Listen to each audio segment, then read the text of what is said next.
And here we go.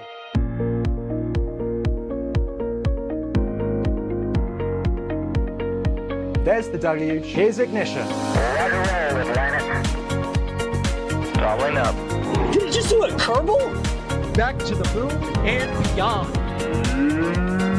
Put that in the big bag, you know. Back at home, we all have a lot of work to do, but from here, that sure looks like a perfect world. Propulsion continues to be normal. We did have an observation. 343 unfolds to go. It's orange. Water towers can fly!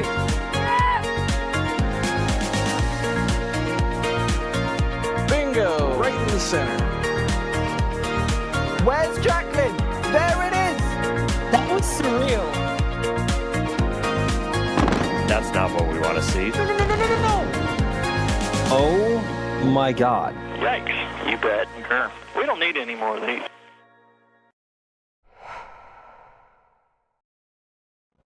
All right. Hello, everyone. Welcome, everyone, to our kids broadcast for Astro Live. For those of you tuning in at home, everyone, my name's Alicia. I'm the producer of public programs here at the museum. And we have so many really exciting things happening all throughout Kids Week, of course. All day today, we've had our aerospace partners. We have activities, demonstrations, presentations, meet and greets, and so much more. But we are so thrilled now to have you here for our special live broadcast of Intrepid Museum's Astro Live. And if you're not familiar, this is a free online show. We talk to scientists and engineers who are doing amazing things in the space field. And this month, we are thrilled to be welcoming a very, very special guest to our stage, NASA astronaut Jasmin Moghbeli, in conversation with former NASA astronaut and Intrepid Museum's own senior advisor for space programs, Mike Massimino. Now, Jasmin, a bit about Jasmin Moghbeli.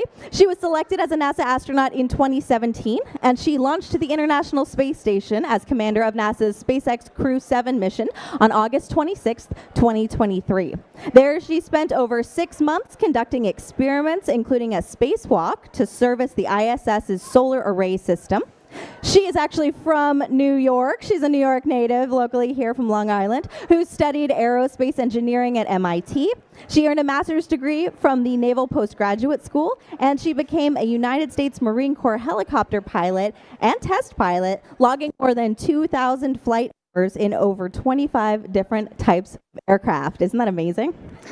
Also joining her, we have Mike Massimino, who served as a NASA astronaut from 1996 to 2014. He is a 4-time spacewalker who completed 2 missions to the Hubble Space Telescope, including the special final Hubble servicing mission. And he was also the first person to tweet from space. How about that? Additionally, he serves as the Intrepid Museum's senior advisor for space programs, and he's also a New York Times best-selling author. So everyone, please put your hands together and, put your hands together at home too for our special guests today, Jasmin Moghbeli and Mike Massimino. Thank you so much. Thank you. Hello. Well, thanks very much for joining us. Jasmin and I are going to have a conversation for a little bit, and then we'll open it up to questions. So in about a half an hour or so. So think of your questions and raise your hand. In about a half an hour, we'll try to get to those. I'm really thrilled to be here. So with Jasmin, who we initially met, you reminded me about a long time ago, 2014. 2014. So like 12 years ago. Yeah, at MIT. And at MIT, we met at a conference there. And then I've been following Jasmin's career. We have a gym teacher in common. Yes. Arlene Asti. She's not here, is she? Is she Arlene, around? are you out there? I call her Dr. Asti. She was Dr. Dr. Asti, yeah.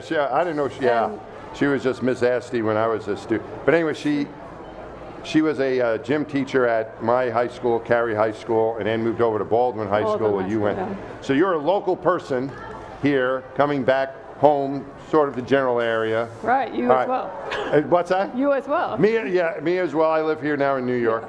But all right, so take us back then, Jasmin, when you, how did this happen? What was your road through New York, Long Island, getting to become an astronaut. What was that like? Yeah, so what's actually really cool about this is I consider Mike part of that road. So when I was in elementary school at Lenox Elementary School here in Baldwin, I did a book report on Valentina Tereshkova, the first woman in space, a cosmonaut. And that's when I decided I wanted to be an astronaut. And it was like the next year or so, you got selected to be an astronaut. And I found out about that from this shared gym teacher we had, from Dr. Asti. And so from my childhood, like Mike Massimino was my idol because he was from the local area. And if he became an astronaut, I didn't know anything about you. This was like, I think before the days of Google. I don't even think I had a computer at home, but I knew you were from nearby and you got selected as an astronaut. So that's what I wanted to do too. So you're kind of my idol growing up. Oh my goodness. Yeah. Well, see, I think for all these kids, they can look at you, and you're from the area, and they're from, mostly I think are from the New York area, I would suspect, and this thing can happen. For me, you know what it was? What? It was Mario Runco. Did you ever run into that guy? You ever hear that name? No. Oh my goodness. So I was, so like Neil Armstrong and all those Pete Conrad, they I don't know where they were from. But when I was older, looking into the biographies of the astronauts at that time, this is the early 1980s, I guess. I started looking, mid 1980s, really. Anyway, so it was Mario Runco from the Bronx. Yeah. Right. So okay, there's hope. And he was actually a police officer for a while too, before he went into the Navy. Yeah. So I was like, okay, I can kind of relate to this guy. It's so funny, like any little connection seems to matter and make you feel like, oh, I see that in myself. Yeah, there's an Italian guy from the Bronx who became an astronaut. Why not? That could happen. So. Yeah. So cool. Then as I got older, I looked. When I went to middle school, I looked into how do you become an astronaut, and I also really liked flying and wanted to be a pilot. So I knew a lot of the astronauts were military pilots, so I started looking at that. And then as I got older, I went to Advanced Space Academy in Huntsville, Alabama. And then I eventually went and got to see a shuttle launch. I saw STS-116 launch. And so just as I learned more about it, my desire to become an astronaut and be part of that human space exploration just grew. And eventually studied aerospace engineering at MIT, where you also studied for your master's. Went on to become a Marine Corps Cobra pilot and then test pilot, and I was doing that when NASA said they were selecting another class, and I applied to that and thankfully got picked up. So when you graduated, you were at Baldwin High School, was it, and were you thinking of astronaut at that point, or was it not really on your radar at that time? So I knew I wanted to be an astronaut, but it's one of those things that throughout the years, like sometimes was at the forefront of my mind, and sometimes was more in the background. So I didn't ever want to close the door, but I didn't want to ever only do things because I wanted to be an astronaut. I wanted to do things I cared and loved about anyway. And so at that point, I knew I wanted to join the military. Oh, okay. I knew, in my mind, becoming an astronaut was a long shot, so I was like, well, let me not close that door, but let me just keep doing what I want to do, and so that's kind of what I was focused on at the time, I think. And then, so when you went to MIT, it was both the Marine Corps and MIT at the same time. That's what. Yeah. When you went, it was ROTC when you went there. I actually didn't do ROTC. Oh. I came this close to going to Naval Academy, but then I got into MIT. I didn't think I would get in, actually. When I got in, I was like, that's an opportunity I can't pass up. So I went there, and I was going to do ROTC, but my parents didn't really want me going to the military, and they're like, oh, do you really want to commit to the military when you're going to MIT? And I was like, well, they'll pay for my school. So they were like, well, we'll help pay for school. And I was like, okay. And then I joined after without them paying for my school. So ROTC for you kids is, was it Reserve Officer Training? What it means, you're going to a civilian college, but you're also in the military at that time, as opposed to going to a military college. But the way you did it was you went to MIT as a regular student, so to speak, and then you joined up after. And it was between my junior and senior years of college. I went through officer candidate school in Quantico, Virginia, and once I graduated, commissioned as a second lieutenant in the Marine Corps. What was it about the Marine Corps, or just the military? What had you thinking that's what you wanted to do as a young person? Yeah, so my family actually has a history of military experience in Iran, and I remember when I was in kindergarten, my mom's dad, my grandfather, came to visit from Tehran, and he was a 4-star admiral in the Iranian Navy. And he told me stories about his time on ships and all the places he got to travel to. And so that was really exciting to me. And also, I think because my parents came here from Iran, I had a really strong appreciation for how much opportunity the U.S. gave me. And so the thought of service back to the country was really appealing to me.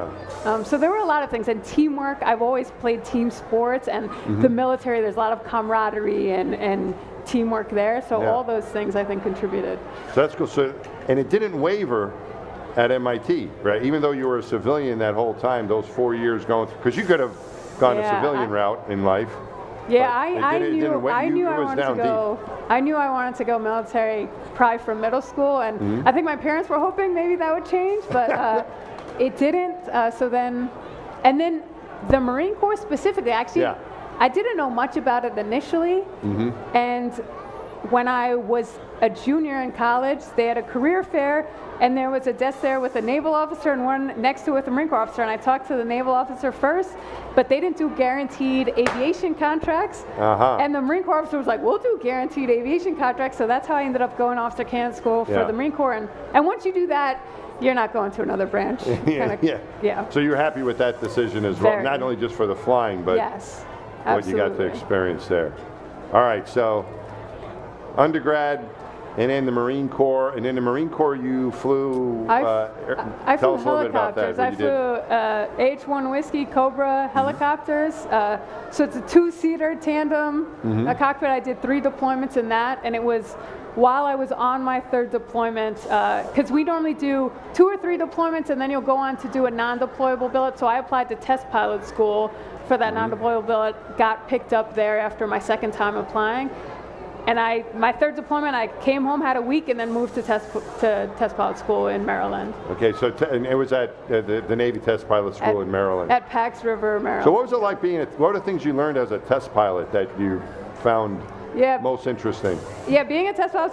The great part about being a test pilot is like, you know, we're generally, I think, pretty competitive people. We want to think we're good at something, and if it's hard, we want to try hard to make it work. And what you learn at test pilot school is it's not you, it's the aircraft. So if something's hard to do, you want to document that so that you make it better for the operators that actually ultimately get that aircraft or that weapon system or the avionics, whatever it is.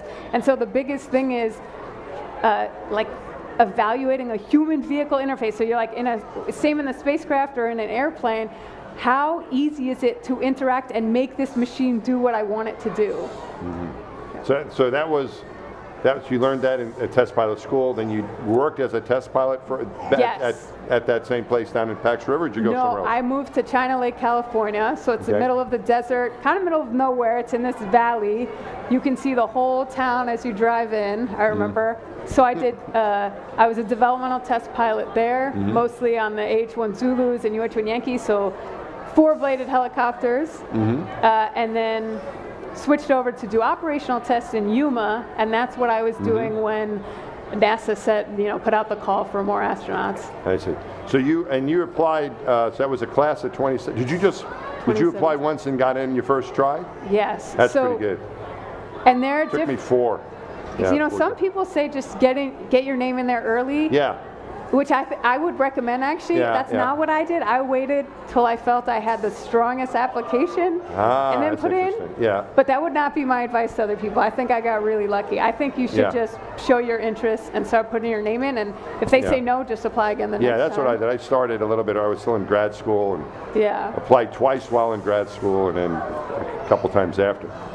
So that's good. So worked out test pilot school and then working as a test pilot. And then on to NASA from there. On to NASA. Yeah. All right. So what was that like? Getting what was that process like, and then getting selected and all that? And what did you? Because it's a lot different than when I was there. So tell me what it was like. Yeah, I want to hear how it was when you went through. No, it's too long. But so what was it like getting? The selection? The whole bit, whatever you want to tell us about selection and going there. And so the selection, I remember, started actually almost in a kind of underwhelming way. You put in an application on USA Jobs. And that was it. And then you wait for months. And then finally I remember I started to hear that people were getting their references contacted, which kind of meant you made the next cut. Yeah. But none of my references told me I got contacted. They were contacted. So I thought I didn't make the references cut. Oh. And then I reached out to one of my references, and she was like, "Yeah, sorry, I didn't get anything." Oh. And then like a few minutes later, we happened to have been doing a test with NASA, like we had just finished up in the test squadron, and she was like, actually, there was this one email, but I think it was just spam, so I think I deleted it. And I was Really? like, what are you doing? So, I was like, no, go back to your computer. And I swear it took 20 minutes for her computer to start up. And she's like, I'm pretty sure I got rid of the email. It's probably not here. And she finds it. She's like, oh yeah, this is it. And I was like, you almost didn't turn it in because you thought it was spam. And so then I reached out to all my other contacts, and 3 of them were like, yeah, we filled it out. We turned it in already. One of them hadn't even gotten it, so I made sure they sent it to another email for him. So that was the first stage. And then from there, you wait again for several months, and eventually got a call, hey, we'd like you to come in for the first round of interviews. Yeah. And that, I can't talk too many details, but that was just a super fun process, meeting the other applicants, and you get to meet some of the astronauts in the process. And then you go home and you wait again for several months. Yeah. And then they called us back. They called about 50 of us back for the final round of selection. And then from there, I think they selected 12 of us. So, all right, so some differences were, we didn't have that email going on back then. They sent it in the mail. I don't know if that might be better. I don't know if it's, but that's the way it was, all mail. We even we sent our application in the mail. Yeah. You had to use a typewriter. Yeah. Can you imagine? I don't know if we have those anymore. Ours was all electronic. They're gone. Yeah. But we had, we submitted it via mail, and our references got contacted by mail. But similar, we had one big interview where you had two different. But Yours was just one. We just had one over a whole week. Yeah. Yeah, and I think they stopped doing that at some point, and now they have the two. But anyway, you go through the interview process. Thousands of people. How many people applied your year that you were picked? It's like over 18,000. 18,000 people, and they picked, would you say 12 of you? I think they picked Is that 12 what it was? Yeah. Yeah, that's not very many. That's pretty good. So 12 out of 18,000, you got picked on the first try. And then what was your first, you go through that, what was it like? You went through astronaut college, right? So what happened when you got there? What was that like? I don't know about you, I loved it. The initial training was about 2 years. And it's almost like space camp, right? Like you get to do so many different things. You get to do stuff outdoors, geology and survival training. We did expeditionary training, the Knowles Outdoor Leadership School. We fly T-38 jets. We learned Russian because we're up at the International Space Station. You got to be able to speak with your cosmonaut crewmates. Then the spacewalk training. That was the hardest part for me. It was, you get in the spacesuit and you're in this, it's called a neutral buoyancy lab. It's this massive pool. You get in there and you practice for spacewalks. So it's just like a little bit of everything. You get some medical training, some dental, some science experiments. So I loved the first 2 years. And that was your 2 years as an astronaut candidate, then you become an official astronaut after those. Yes, and then you're assignable to a mission. Okay, so you loved all that stuff you were doing. Yes. And then what was the next major step after you graduate from this? So a lot more school, right? A lot of school you had. School, yeah. You went through undergrad at college, high school first off in Boulder and all that, and then. Then MIT, Naval Postgraduate, Test Pilot School, another school, and then you go back. You're back at school at NASA, more or less, for 2 years, learning how to be an astronaut, and then you get your astronaut wings, so to speak, and then you got assigned eventually to what? Tell us about that. At the time, what you were doing then. Yeah, so I. After the initial training, I worked for a bit on the human landing system, the next generation of lunar landers. And then while I was doing that, I got a call from the chief that asked me if I would like to command the Crew 7 mission to the space station. And I was like, yes, obviously. And what was interesting, he was like, there's a caveat. You might be the only NASA astronaut. Like, it might be an all-international crew, which is what ended up being. I was the only American on that crew, which I was like, that sounds great. Like, I love that idea. And then it's more training, right? Because then you got to train for the specific mission. So that was about 1.5 years of training. And then we finally launched on SpaceX Crew Dragon up to the space station, spent just over 6 months up there, and then returned back home, splashed down in the water. What stands out from your training? That's a year and a half of getting ready. What was that like for you? Tell us about that. Yeah, I think, again, you're doing a lot of different stuff, but I think one of the most important parts I thought of training was we do this training outdoor, this expeditionary training. And so my crew and I had been training together probably for 6 months or so when we went on this trip. But then we spent a week or 10 days like out in the field, like hiking around and doing, and that's where I felt like we really got to know each other and how do people act when they're tired or hungry or under pressure. And so like, I just, the value of like putting yourself in those difficult environments and living environments is like where you truly get to know someone. I agree. Yeah. And you do that with your crew, and they used to do that when they first started doing that. You weren't necessarily doing it with your crew. It'd be like, oh, send these unassigned people. But they found the value of it doing it. Where did you guys go on that trip? We went to Arizona. We were in the Galliero Mountains outside of Tucson. Okay, and it was a hiking, rappelling, rock climbing? That one was all hiking. All hiking. I had previously done one that was hiking and some rappelling into canyons and stuff Canyonlands, like that. Canyonlands, yeah. Cool. Have you done We that? I did one before I was assigned to Cold Lake, Canada. That was just like cold weather training. But it was like the Canadian. It was cold. It was really cold. Like there's Clear Lake in Houston. I thought it's not really clear. It's like, oh, maybe Cold Lake's not that cold. No, it was cold. It was very cold. And but it was really fun, and it was my first experience other than survival training with doing stuff like that. We were out there for like a couple weeks and sleeping in the snow and doing that. I think it's some of the best training. I don't like being cold though.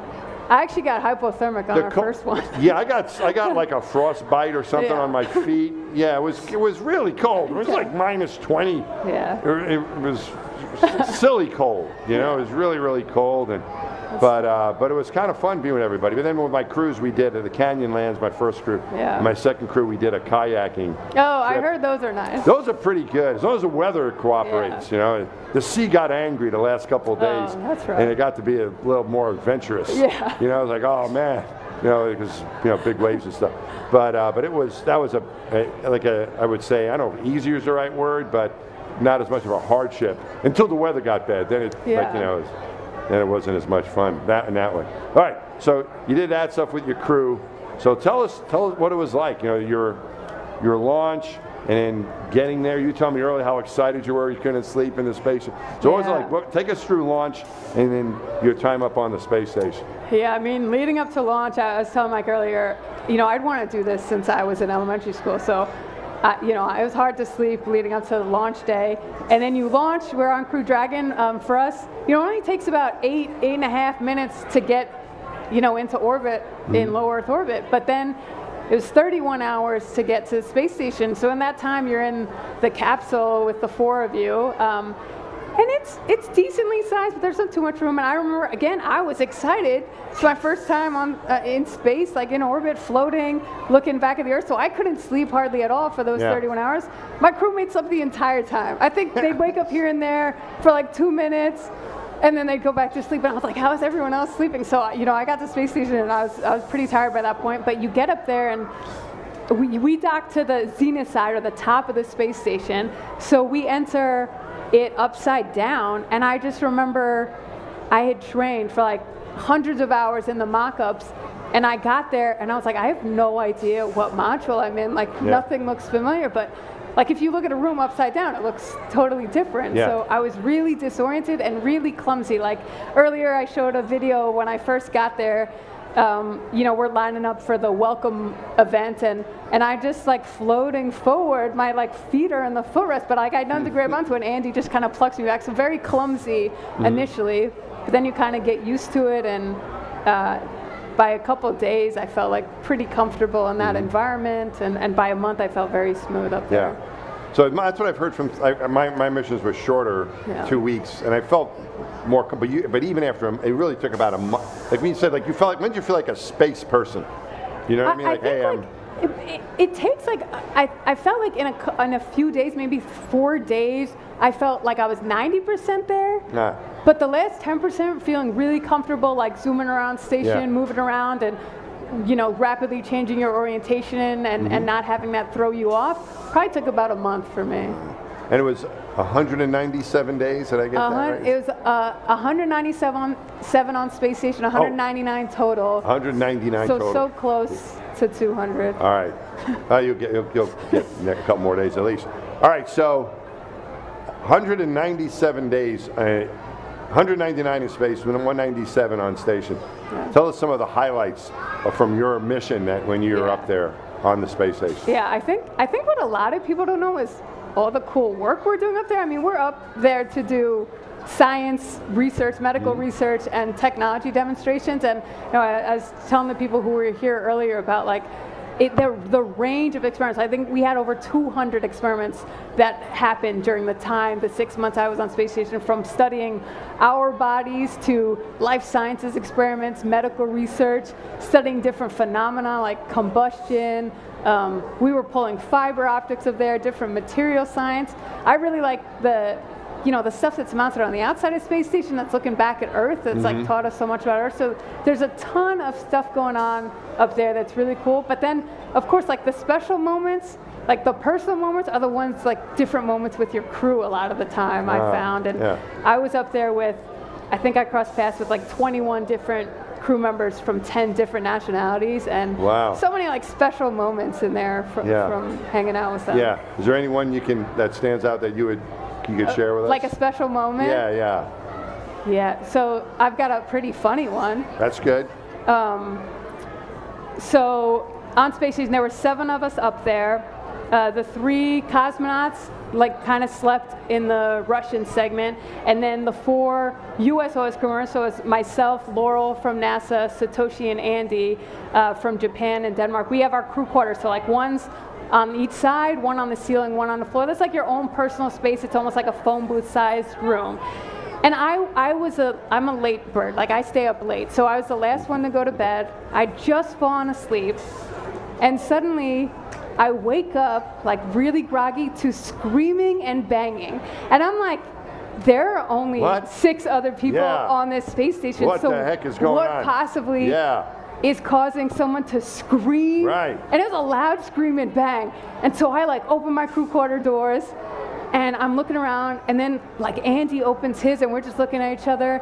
And Andy's kind of groggy. He just wants to go back to bed. But I'm I want to know what's going on, right? here? So I bang on Satoshi and Laurel's door. Satoshi opens his door. He used to wear earplugs, so he didn't even know he's like, why are you waking me up in the middle of the night, And I'm like, you didn't hear that screaming and banging? But Laurel, nothing, right? So I knock on Laurel's door again. Yeah. And she kind of just cracks the door a little bit and looks at me, and she just goes, was I screaming?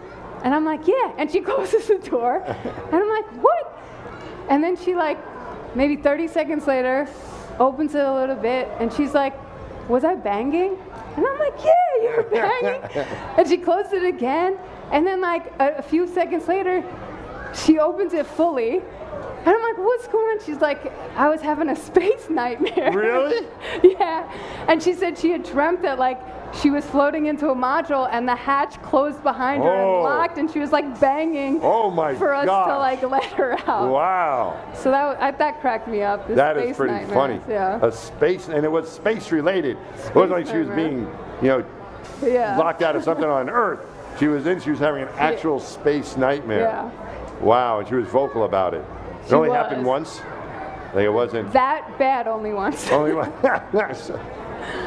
Yeah, we used to snore once in a while, but other than that, But we had a lot of fun things we do as a crew. My girls are 5, and the other morning they came up to me, and they just learned the Not It game. You touch your nose. Oh, yeah. And that really cracked me up, because when we were on orbit, in the evening DBC sometimes, mission control would have a little bit of extra work for you to do after the workday, and our crew would just whoever touched their nose last had to do the task for mission control. So I like that my girls know that now. All right, so you got to do lots of experiments, you had some fun. Mainly, it's interesting what you say about the bonding with your crewmates. Yeah. Those are the things that are really special. That's the best part about spaceflight. 100%. Yeah. What about you got to do a spacewalk too? Is there anything, was there an experiment or the spacewalk or some of the robot stuff you did? Is there anything from that stands out as far as, oh, this was a really cool part of the job, other than the camaraderie part of it? The spacewalk, I've done a lot of pretty cool things in my life, but like, I'm curious to hear, you've done, 4 spacewalks to Hubble, but like, for me, the spacewalk, and I just did one, right? I would love to do more and see how that feels, but that spacewalk was like, just such a top experience for me. And I don't mean necessarily good, like my range of emotions in that, like 6 hours, 45 minutes we're out there, went like all over the place, from being terrified at points, being nervous, I wasn't going to be able to do the tasks I was supposed to do, sometimes feeling very comfortable and even joking around. So it was a really, I think, just intense experience. It is intense. There's a lot of work, and a mess up, and you're out there, and especially your first one, I think. And you were with Laurel on your first, was it her first one too? It was her first one. No one on the USOS side had done a spacewalk before on our crew, so we were you guys must have been really good. You were really good. No, I was a rookie, but Jim Newman was my spacewalking buddy, and he had spacewalked, I think 4 other times. So it was like a little bit different. Like I was kind of following him around and everything.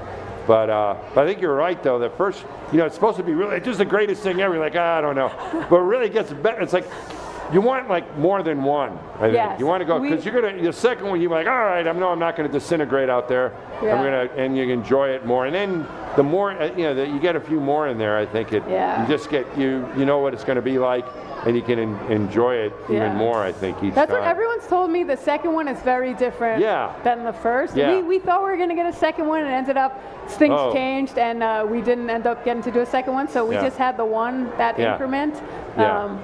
But it was an intense experience. Yeah, no, I was able to look around. I felt much more relaxed the second. It's kind of like flying in these jets. For me, because I didn't fly in a high-performance jet till I showed up at NASA. So it was going to be really cool. Like after the first one, I was like, I don't know. My head was spun up really well. I was like, is this always going to be like this? But you get a few of them. Like people say, I want to go on one of those rides. I really want 5 of those rides. So by the 5th time, you'll feel a little bit better. So that's I think that's kind of normal. That's what I found too. All right, so that happened, and then let's see how we're doing. We're doing good on time here, I think, but we're going to go to questions very soon. You're still in the astronaut office, of course, right? Yes. You've been there now. Been 9 years. Oh my goodness. So 9 years. So you're like a veteran. You know what's going on, sort of, in the office. I don't feel like it, but Yeah, but you do. Like compared to when you first walked in, right? You're like, what's happening and everything. So what are you looking forward to now? There's some really cool things happening. Is there something you say, oh, this is going to be really great, or what do you think is going to happen in the next couple of years that you're looking forward to hopefully be a part of? It's a really exciting time for human space exploration, because as we're trying to kind of hand off low Earth orbit to the commercial industry and stuff, and start focusing on the moon.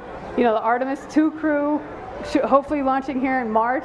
Their window for the next window for launch is March 6 to 11. So first time we'll send humans around the moon. In 50 years.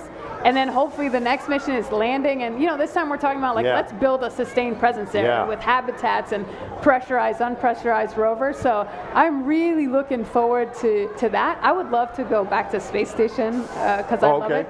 But I'd also love to be on a mission to the moon, and to walk on another planetary body would be incredible. But we have so many vehicles right now. When have we ever had so many? We can launch on the Russian Soyuz, we can launch on the Crew Dragon, Starliner. We'll hopefully send the second crewed mission up soon.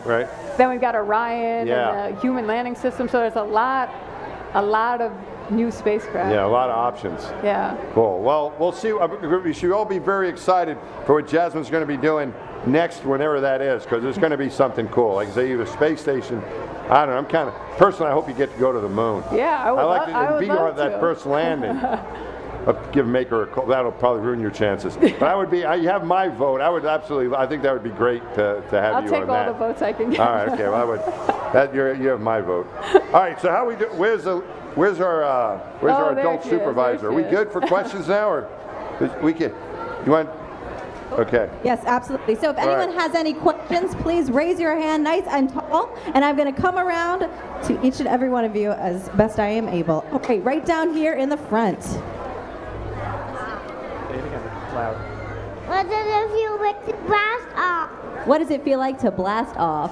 Oh, hello again. Yeah, so blasting off, it was probably pretty different for each of us, so we should both share. So I launched on the Falcon 9 rocket, and so that has 9 engines, so when you first launch, very smooth. You feel the G's build rapidly, so you know you've launched, but very smooth.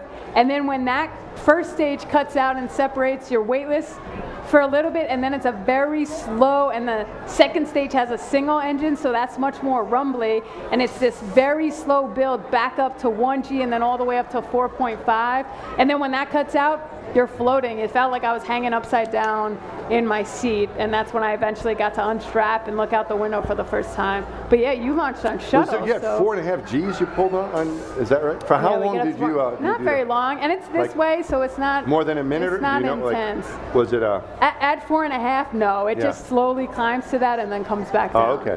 Yeah, a little bit. We had solid rockets, which are like big sticks of dynamite, so they shook you up a lot. More and you move really quick. Did you feel you were moving really quickly right away? Yes, which is not the case for Soyuz, I heard. Like us, like, you know you've launched, right? You start to feel the push right away. Yeah. Soyuz, I heard you're like, Andy told me on Soyuz, he was like, thought they hadn't launched. Really? The countdown got to 0, and it's such a slow acceleration that he thought they hadn't even launched. Yeah. It was like when I was a kid, the Apollo mission, that big, and maybe Orion's like that too. Does it take a while for it to, although it has solids? It's got those solids give you a real kick and boom. You start it's moving. got the same solids you guys have. So, and we had 3G, so 3 times your body weight, like 3 big dudes were sitting on me. Is that what it felt like? But we had that for 2.5 minutes. It was the last 2.5 minutes. Yeah, ours. And then the engines cut and you're there. But a lot more commotion until the solids left at 2.5 minutes. Yeah. And then it smoothed out, and maybe it was more similar to the experience you had at that point. You're down here in the front. How do you land the spaceship? How do you land the spaceship? How does the spaceship land? You guys had very different experiences. Oh, very different. You want to talk about yours first? Sure. Well, my spaceship is very similar to the one we have here at the Intrepid Museum. It was a space shuttle. So we landed like a glider on a runway, and we had pilots like Jasmin, test pilots, who landed it, with a control stick, and so there's a lot of flying going on for them, and they landed on a runway. So it was very smooth, really smooth approach from the time we started coming home and going through the atmosphere and lining up with the runway, which is cool. You could see I was on the flight deck on my second flight for entry. You could see the runway there, And it was you could see the coast of the United States as you come over, and so it was really cool. It was very visual and very interesting and very smooth. Yeah. And we landed on a runway. We came back. We got off the space shuttle and we were on ground again. Yeah. So mine was very different. We came back in a capsule, so the Crew Dragon.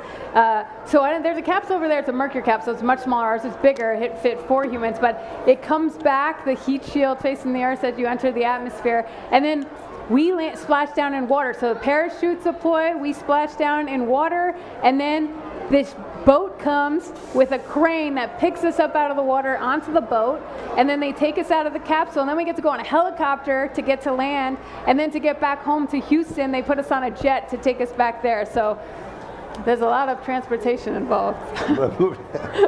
And did you, when you landed, was it? I think I've seen in the Soyuz they carry you off. They kind of help you out and they you kind of walk a little bit. Yeah, because you're pretty unstable. Yeah. I'm curious. After your missions were a couple weeks, were you pretty unstable too, or off balance? Like I thought I was going to fall over.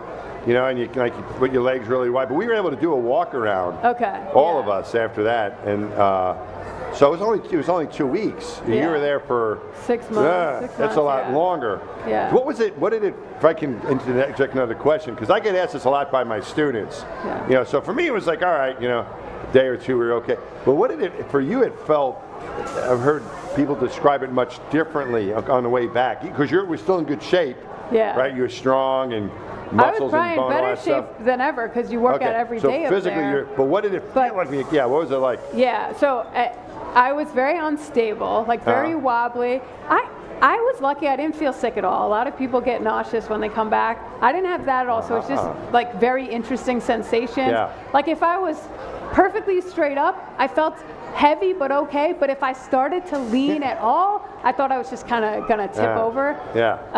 Everything felt really heavy. Like I remember specifically when the flight surgeon handed me my sneakers on the G5 plane flying us back, and it felt like a dumbbell. Really? Yeah, like, and I remember like Raja, when he came back, because he and Kayla were the first from our class to fly, he said they handed him a box of blueberries and he dropped it. It was, it felt so heavy. So everything felt really heavy, including my own body. My head felt like a bowling ball. And yeah, I think that's the difference between the balancing is because your inner ear's messed up. Yeah. You know, for us it took like a day or two before that.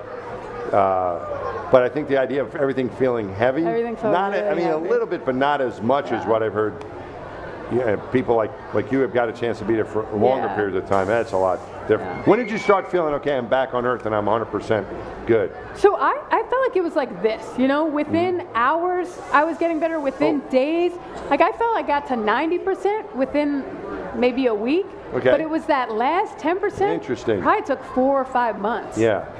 Like 4 or 5 months? Yeah, the little Really? things, like my Achilles were so tight, and like running, like I could run, but I couldn't get back to normal speed. It took me like 5 months? Yeah. Wow. It was like all these little things. And that's interesting. You described it on the launch. It took for going up. It took a while for you to get.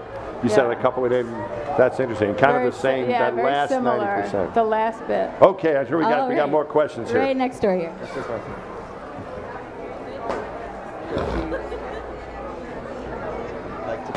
She wants to know what it's like to be in zero gravity. Being in zero gravity, I loved it. I had a lot of dreams as a kid. I had like these recurring dreams where I was kind of floating or flying. And so being on space station was like that, where for 6 months I was floating. I kind of felt like a superhero. I would like do like little tricks like flips, or if I had to get something from the ceiling, I'd like flip up there like Superman. And so I loved it. I never got tired of floating, and I like to go really slow actually. Some people like to zoom fast, but I like to go slow and just see what like tiny inputs would do. So it's really fun. Okay, over here to your left. How long have you been an astronaut for? How long so I've been an astronaut just about 9 years. Is that right? Yeah, 2017, so coming up on 9 years. You were I was there for 18 years. Yeah. I was 18 years as an astronaut, but I haven't been there for a while. I left almost 12 years ago now. So, yeah. How do you know when how do you know when you're going to land, or where you land? How do you know where you're going to land? Yeah, so I don't know if it's for the shuttle. For us on the Dragon, you know, we have these displays with a moving map on there that shows like your targeted point that you're aiming for in the water, and then like there's kind of a ring around it of the zone of error where you might splash down slightly off. And so it's constantly inside the spacecraft displays, it's showing your distance to the landing site and how close you get to it. How close did you get? It was like instead of really close, like a pinpoint thing. So does it correct for wind and other things that might be unpredictable? Yeah, it's like correcting as it goes. The whole way down. As it goes down. Okay. I think basically until the parachutes deploy. Okay, but it was. I don't remember exactly what our distance was, but it was pretty close. Once you're once the chute opens, though, you're not. You just. Okay. Then you're just. Cool. Yeah. Okay, front row in the over here. Is there a time difference between Earth and space? Yeah, so on the space station, because we're orbiting the Earth 16 times a day, right? So we're seeing 16 sunsets, 16 sunrises, and we're operating with people like mission control centers all around the world. So we use Greenwich Mean Time as the standard time on the space station. But because you get day-night cycles so frequently, at nighttime it's really important to kind of close the windows so you don't see that light, because then your body naturally wants to stay awake. Okay, over here. How do you communicate with your families if you're in space? What did you? I want to know. Did you guys communicate? No, we had email. Okay. But it was an email sync we had. We had a morning email sync and an evening email sync. Yeah. That it wasn't instantaneous, and we had a private family conference at the end of the mission, like as you're, landing minus 1 day or something. You had like a little conference with them, and then. Was that video or just? No, audio? it was video conference. Yeah, you see the kids, what's going on. You'd be in the mid deck on the shuttle. But they started using the internet protocol phone during my second flight that was available, and so like my crew was like, "Oh, we need to get one of these. We need to get these phones." And I'm going, "We're not going to have time to call home, and we're just going to get in trouble." So that's what happened. We didn't even set the phone up, but everyone's expecting us to call. Yeah. So you get home. My wife's like, "Oh, I'm glad you're back, but why didn't you call?" Because we knew we had the phone. I go, "This is a mistake. We never had it." But you guys, it's much different now. It's very you have different now. Yeah. What do you got there now? Now we're in comm coverage. So we have a network of satellites, the Tetris satellites that we use for the comm, and so you have losses of signal, but they're generally pretty short. Like they're rarely over 20-25 minutes. So for most of the day, you have comm coverage. There's an IP phone you can call down. People can't call up, but you can call down. And then for me, once a week on Saturdays, I was scheduled a video chat with my family. And so, it's not FaceTime, but it was kind of like FaceTime where I could chat with my husband and my kids and stuff. So there's a lot more comm coverage now. And that had to be scheduled, or it? Now it does not anymore. But just in the last couple of years, that's changed. Because it used to go through a system that ground had to set up. Okay. But now there's a new system where you can just call anytime. And you do that. Do you do that on the computer, or do you guys have iPad? What do you got up there? You have, for the video calls, it was on the computer. Yeah. But I think now they're on the iPad, and you also, the IP phone is through your computer. Right. So everyone has their own kind of personal computer in their crew quarters, and so you could call down anytime you're within comm coverage. Wow. I wouldn't call down. Like some of my crewmates would call down every night, but I was like mostly just on the weekends when we had the scheduled time. Yeah, that's a good way to go. Yeah. All right. So you do. Like I heard something, I probably should ask Hopkins about this, about he was able to watch like a kid's game or something. Yeah. This is years ago. Yeah. So can you do that? Like if say your daughters are doing something at school and you wanted to watch them sing or something. Yeah, your husband could go, you could do that sort of stuff. You could do that. So the contact is there. There's a lot more contact. Yeah. All right, to your right. Matt Massimino, what do you think of the SpaceX Crew Dragon? Like you flew on the shuttle, like. Think it's easier or harder? The Crew Dragon, so I haven't gotten to fly on shuttle, but there's a lot more switches. The Crew Dragon, if everything goes nominally, it is automated the entire way up. It is only in the event that something off nominal happens where the crew would then take control. So we're mostly monitoring the system, which is very strange for me, right? I'm a helicopter pilot by background. I flew a helicopter that didn't have any autopilot, so I'm used to being very hands-on. And the way you had to learn this spacecraft was very different than what I was used to, because I had to know, where do I have inputs to this system, where can I see the things I need to see, because it's totally different than a vehicle where you're really hands-on, whereas the shuttle, very hands-on, right? Yeah, it was very, I'm not a pilot, so if you were an astronaut back in my day, you may have very likely been an astronaut pilot being trained to fly the shuttle. And that, like for example, like Scott Altman, my commander, I asked him in orbit, like how many he did thousands of dives in a shuttle training aircraft. I think he only got like, I don't know, 10 or 12 at a time. It wasn't, because it was a real airplane. But so years of these, for the one that you're going to do. So it was more in the training that it was, I don't know if like most of the stuff kind of worked, it seemed. But the training involved was, even as a mission specialist, you had to know like some things because stuff could go wrong. Right. So there really wasn't any help with the emergencies like there is now. I think maybe that's the difference. So Digger, and if Dwayne Carey was the pilot on my first flight, we were both classmates, and I asked him how much of your training to get ready as a pilot, to fly on the shuttle as a pilot, how much of your training did you not use in space? And he said 99.999999% because they had to handle every emergency, but typically it didn't happen. I think that's maybe the big difference was in the training, because you had to be able to handle everything pretty much as a crew. And not so much for me, because, you know, the stuff I trained, most of the stuff I trained for we did, you know, like the spacewalks and the robot arm and stuff like that. But especially for the pilots, you know, there was so much training involved for them for the one landing they would be doing to end the mission. That makes sense. Yeah.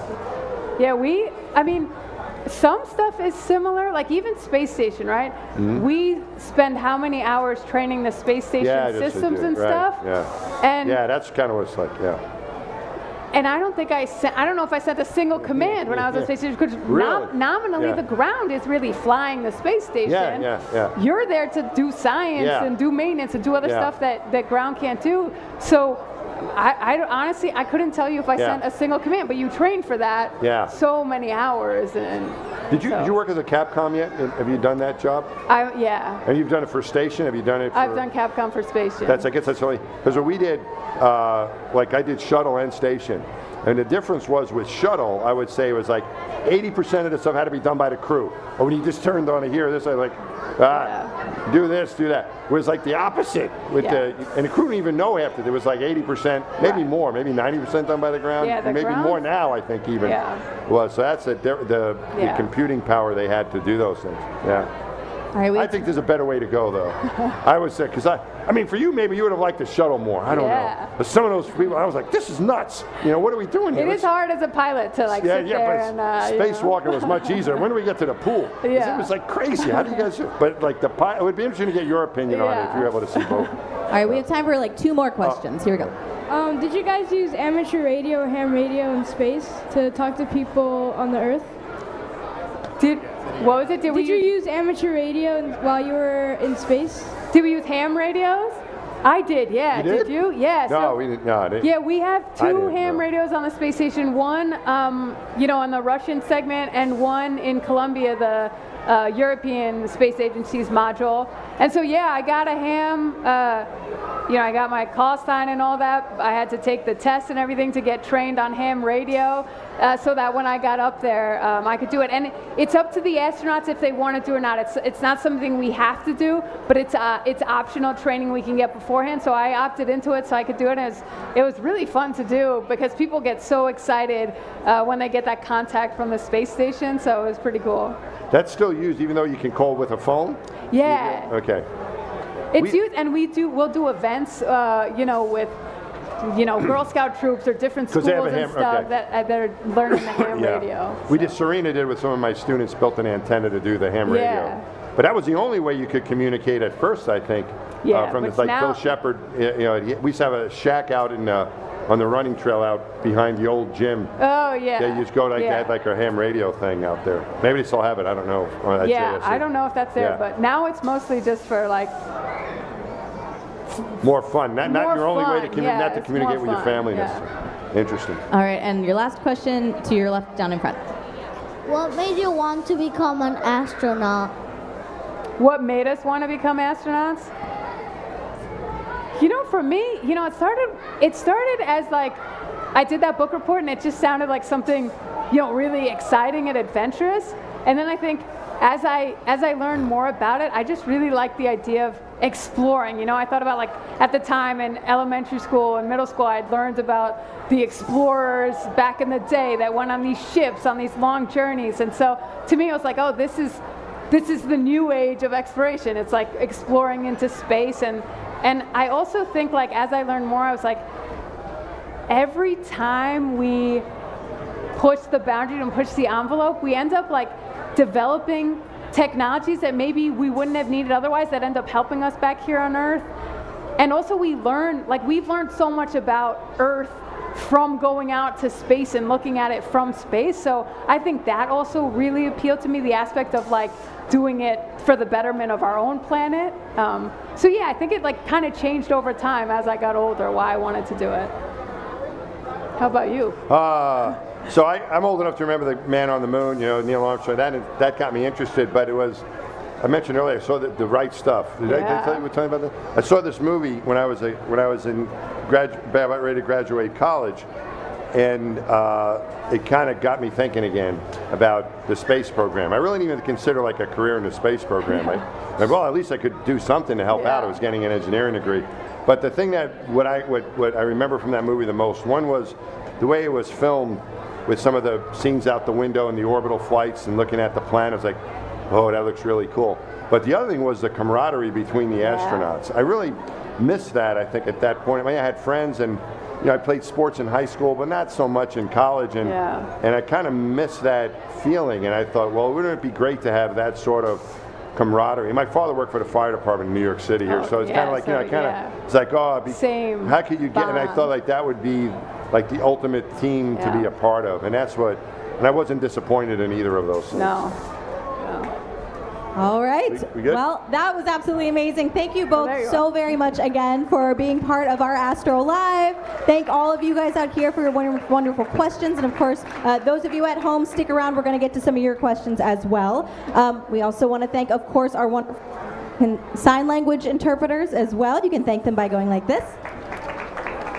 That's applause in American Sign Language. Thank you for being here, of course. And friends here on site, there is still time to check out many of our other exhibits and activities, including all of our aerospace partners. We've got some NASA things over there. And of course, we want to thank BuildSubmarines.com, proud supporter of Kids Week this year. Their booth is right back there by the giant submarine in Hangar 3. They are wonderful. They can tell you all about careers in that maritime manufacturing industry if you're interested, and also try out a video game virtual welding experience. Very cool back there with the General Dynamics electric boat. So thank you all once again for joining us for that. And yeah, everyone watching at home, don't go anywhere yet. I'm going to throw it over to Das up there. But otherwise, everyone else, have a wonderful Kids Week. Hopefully we'll see you back here again soon. Thanks for tuning in. All right. Thank you. Now.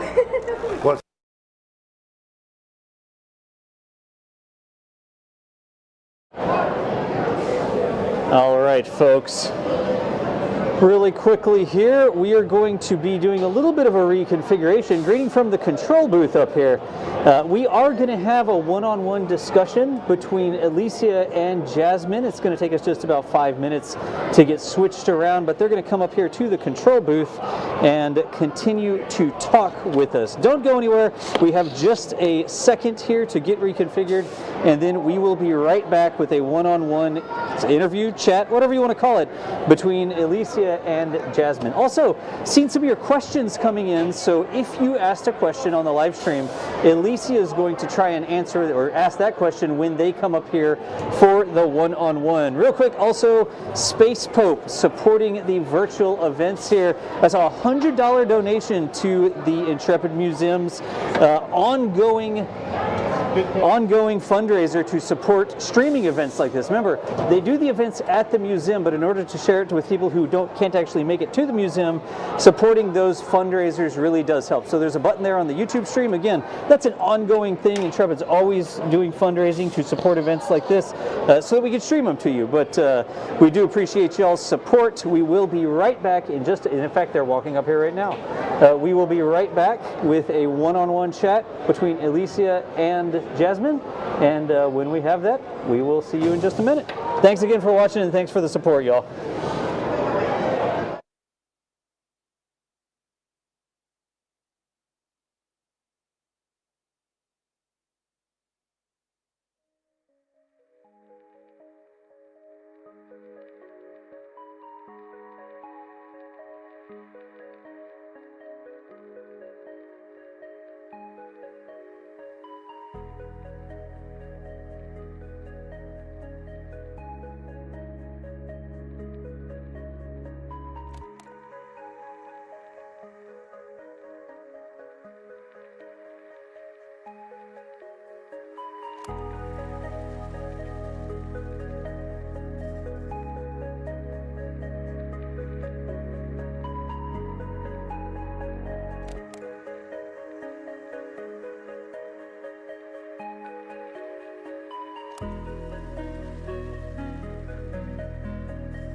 welcome back, everyone. Thank you for hanging on for us in between the stage show here.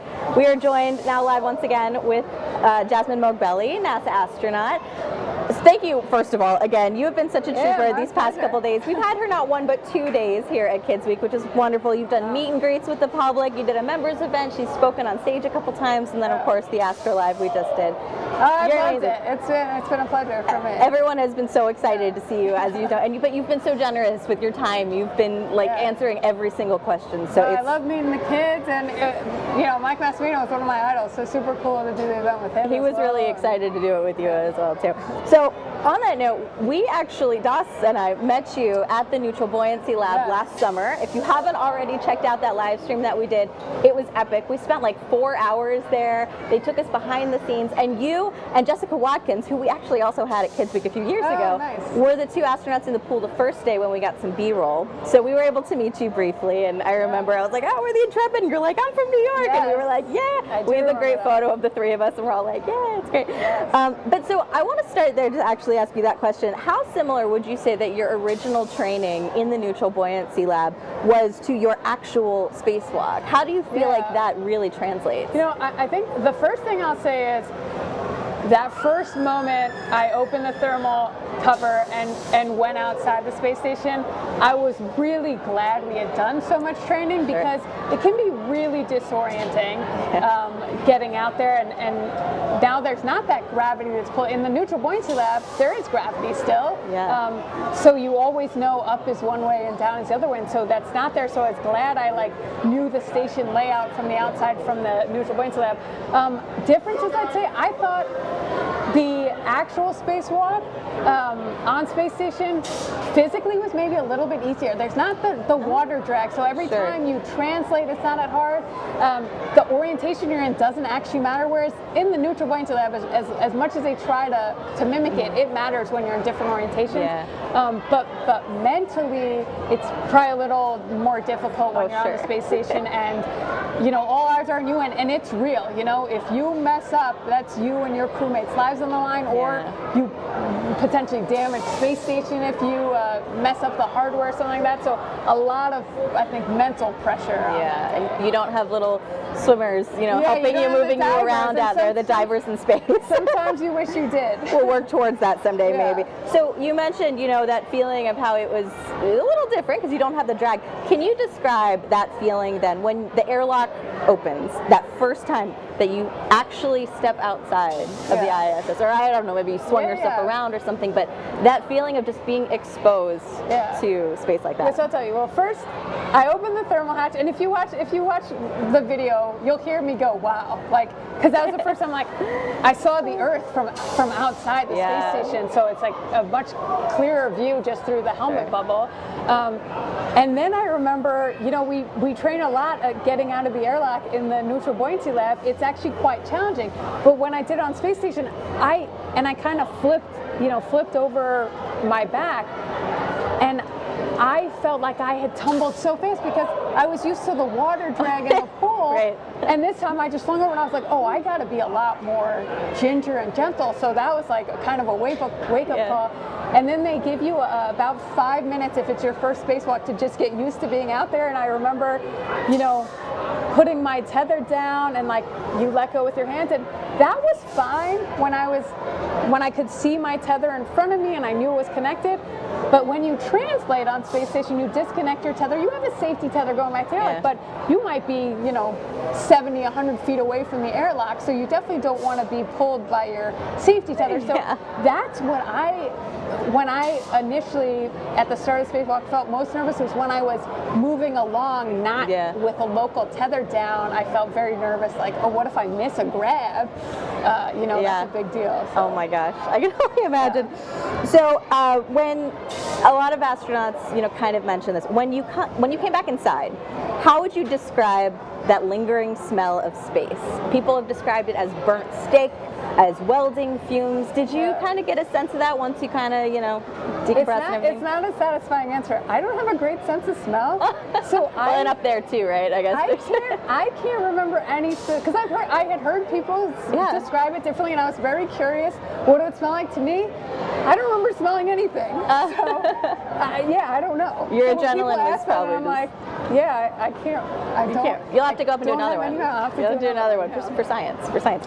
So my next question then was, how would you describe the smell of the ISS? Because also people say it's, you know, it's a bunch of people living together for long periods of time. Yeah, it's not the best smelling place, right? But the thing is, you're there so long, and different modules are different, right? The module. The logistics module where we stow our trash is not always the best smelling one, but like most of the other ones are okay.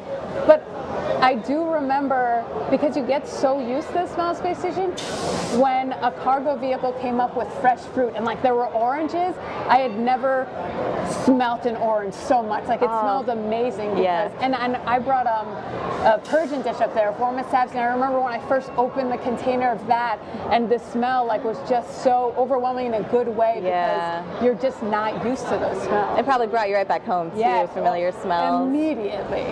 It's funny you mentioned that, because working here at the Intrepid Museum, if anybody's ever visited, when you walk into the ship, there's a very distinct smell that hits you. You laugh, you probably smelled it too. You're probably familiar with the smell though. It's like jet fuel, right, baked into our ship here. And when you're here for a while, you don't really smell it anymore, but then you go home and you're like, oh, I smell like the ship. This is like, It's almost like when you're around a campfire, you know, you smell it initially, then you get used to it, but then you go home and you smell it all over your clothes. Yeah, for sure.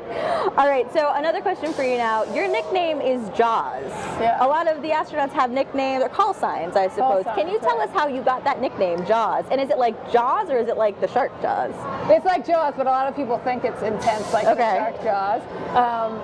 Gosh, the short version, I got it on my first deployment to Afghanistan, so I was a very junior pilot. I had a little bit of a problem with my jaw getting stuck open at an inconvenient time, and so that's how I ended up getting that call sign. Oh, really? Yeah. It's funny because I think I read somewhere that they were like, oh, it stands for, she's like the sharks, determination and courage. Yeah, that's what I like to tell people. We'll just go with that one. That's the real story. So you're part of NASA's Artemis Astronaut Corps now, which essentially means that she is eligible to be assigned to future Artemis missions. That's correct, right? So you've said here before that you would love to go to the moon, or maybe even Mars eventually someday if that ever happens. Absolutely. So if you were given that opportunity to potentially be the first woman on the moon, I get chills, you know, even thinking about that, right? What would that mean to you? Not just as a woman, but also your Iranian heritage, everything that you represent. What would that mean to you? And then as a little side question, what might your first words on the moon be? I mean, I think like what's so cool to me right now is like I feel very confident that even if it's not me, I will know the next woman, the first woman to walk on the surface of the moon. And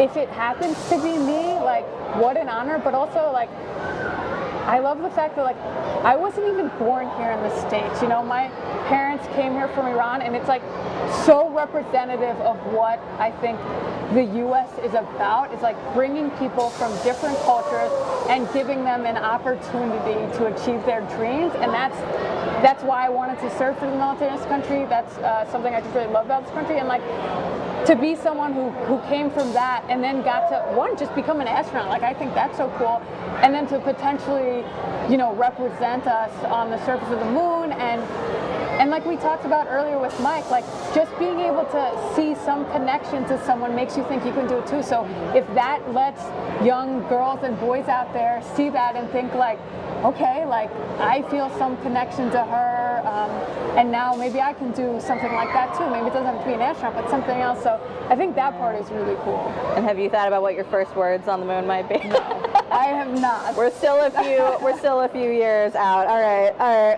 And so yeah, I mean, you are an incredibly ambitious person, right? You've commanded Crew 7. You've done a spacewalk. What is the next mountain that you want to climb? What's left on your bucket list now? You know, now I'm like trying to stay focused on my current job. So as the astronaut office, we train and fly in space. That's a key part of our mission. But we also also provide the crew perspective for future missions and current missions. And so representing our office, and I'm in charge of the mission support crew branch right now, we're the ones doing all the developmental tests and human in the loop tests. We have so many different spacecraft and programs going on right now. So focusing on how I contribute there, and then the office knows I'm ready to be assigned any day. I told them when I got back, I'm ready to do any mission you want me to do. All right. Well, maybe, who knows? Maybe first woman on the moon. NASA, are you listening? That'd be an honor to talk to you and hang out with you. My goodness. So I want to get to some questions from our chat from the live stream today. So first of all, Joanne Cooling is asking, where was your favorite place on the station? And you can't say the cupola. Other than the cupola? Yeah. Okay. I'd say it's probably our exercise devices, like or the galley. Okay, I take it back. It's a toss-up, but I'm gonna go with the galley. That's node 1 is where we have our table that we eat around, and that's where we spend a lot of time together as a crew, like after the workday or on weekends, and we'll set up movies in there sometimes to watch on the weekends. So that's probably number 1, and then after that would probably be the exercise devices. It was a really important time to de-stress during the day and just like turn off my brain for a little bit. Do you like to exercise normally? So is that like how you like to de-stress, or was it just that was a nice time for you? I do like to exercise normally, but it was more important, I think, and critical for my mental health on space station. Yeah. Okay. Matteo Fajardo, sorry if I'm saying this incorrectly. In one word, how would you describe the Earth seen from the space station? Precious. Precious. Yeah. Nice. Like I remember being there and just being like, we have to take care of this thing. It's so incredible. The overview effect, right? You know, and just that whole idea of just how we're all one. We have to take care of the planet we have. Yes. All right. Resistojet. Love these names, right? All right. What was it like? So you were mentioning before what it was like going up. What was it like when you were re-entering the Earth's atmosphere? Yeah, re-entering is much more dynamic than the launch. When you come back down, I actually remember, so as commander, as we were re-entering, I would be calling out different parameters to the rest of the crew, like how many G's we're at, what our altitude was, time to splashdown. And I specifically remember I looked up at the G meter and I called out 0.2 G, so not even the 1 G that we're sitting at right here, 0.2, and I already felt like someone was sitting on me because I already felt so heavy, and we were going to 4.5 G, so I was like, am I even gonna be able to talk them through these parameters that are just coming down? So, and then you get to the point where that G builds and eventually drops off, and then the parachutes deploy, and I felt like we were just tumbling because your nervous system's so off. And then we splashed down, and I felt like we were rocking back and forth, and so it feels very dynamic, way more dynamic than the launch did. That's incredible. Have you actually? Well, yeah. Okay, now that makes sense. Why Gabriel GG 1320? Why can't astronauts use phones before in space? So we actually were talking about this yesterday too. Crew 12, if you guys watched the live stream, maybe on NSF, you might have noticed that they had their cell phones in their cabins, and I believe this is the first time they've been allowed to take iPhones. You know, it's funny though, I believe during the Polaris Dawn mission, we had, Anna Menon had mentioned, we had some of them here earlier. I think they actually took it. They were testing out Starlink and whatnot. But she was saying that they had to have brand new ones that hadn't already been, you know, dropped in gravity and everything. They're brand new ones. So I'm wondering if it was the same for them. But you didn't get to take your phone up, right? No, I did not. And I honestly, it happened, it was such new information that they were taking. So I actually don't know. I assume they were also new ones because having your own cell phone, I imagine they didn't allow it because if there is a crack on there at all, floating for sure. Very bad. I remember when we have iPads up there that we use as tablets for our work and stuff. And I remember at one point someone accidentally cracked theirs, and it's a big deal. You have to immediately, you know, wrap it up, ziplock it, throw it in the thing. It doesn't get anywhere. So interesting. And then I think just, they want us focused on the mission, so not on your phone a lot. So I actually don't know the details, and we'll have to ask. Well, that's what I said too. Maybe if one of the Crew 12 astronauts happens to come to Kids Week, we can ask them. Everyone wants to know about their cell phones now. It's so funny. It's such a thing. All right, another question. What part of spaceflight is the part that you wish would be developed or improved on today? I would say, looking at future missions, I think we need to do some more work in terms of that psychological, like making sure people feel connected back to Earth as they start going farther and have comm delays.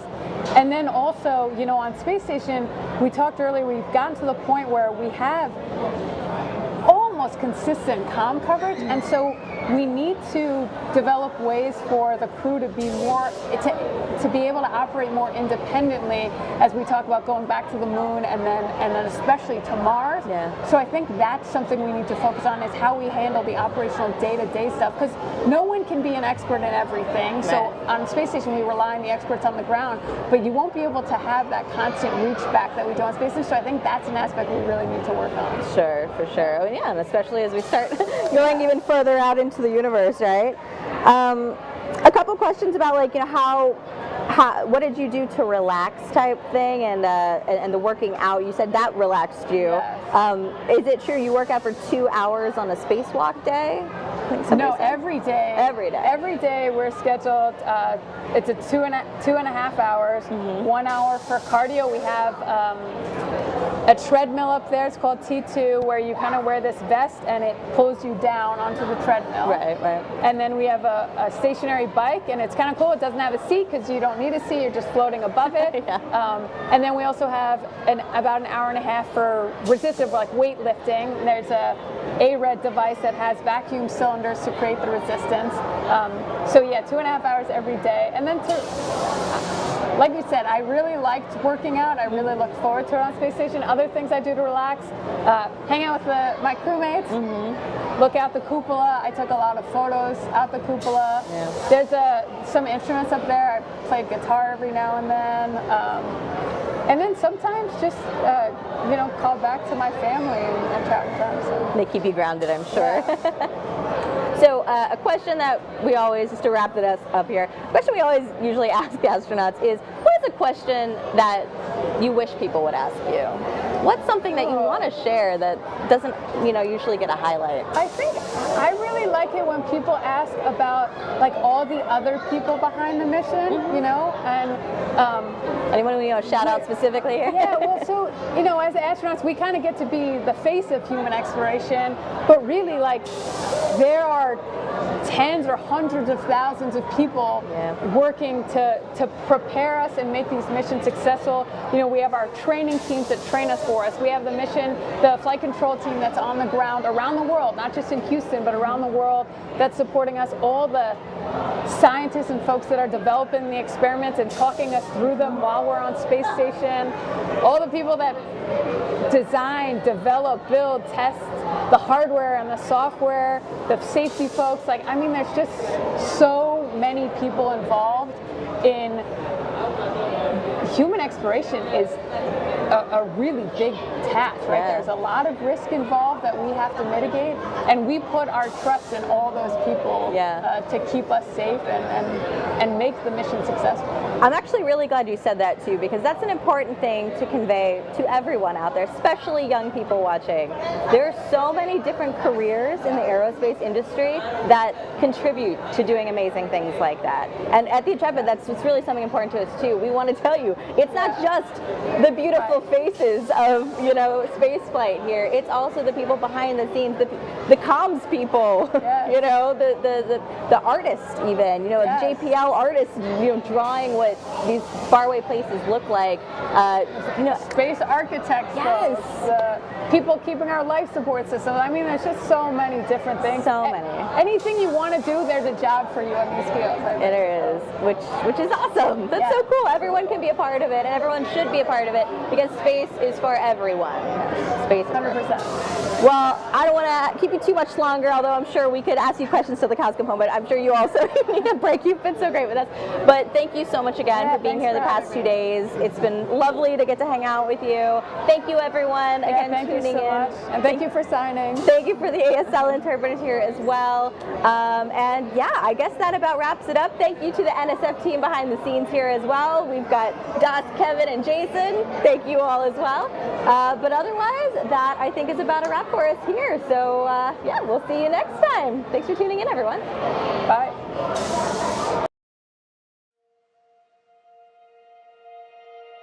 And here we go.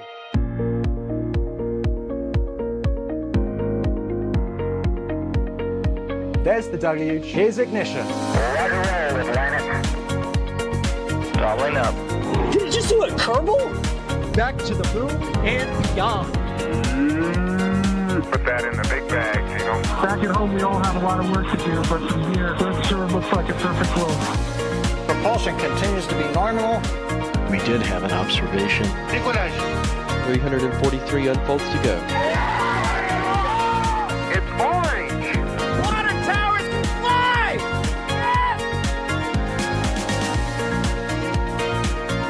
Bingo! Right in the center. Where's Jacqueline? There it is! That was surreal. That's not what we want to see. No! Oh my God. Yikes. You bet. We don't need any more of these.